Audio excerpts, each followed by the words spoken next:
Sai, nella vostra proposta per cambiare questa legge sul gioco d'azzardo toccate dei punti fondamentali. Il primo riguarda il codice etico.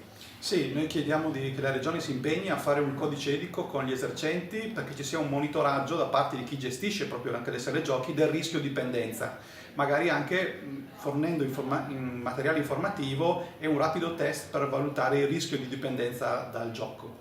Poi c'è la questione degli orari d'apertura e di chiusura dei bar dove ci sono le macchine per il gioco d'azzardo. Sì, i comuni possono già fare, i sindaci con un'ordinanza, una riduzione per motivi di sicurezza e anche per tutelare la salute dei cittadini dell'orario di apertura delle sale giochi e dell'utilizzo delle macchinette.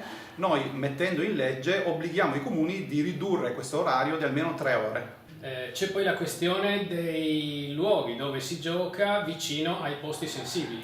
Sì, con la legge 1/2014 era già previsto che nuove attività non potessero più svolgere appunto il gioco d'azzardo entro 500 metri di luoghi sensibili, quindi penso a chiese, ricreatori, scuole.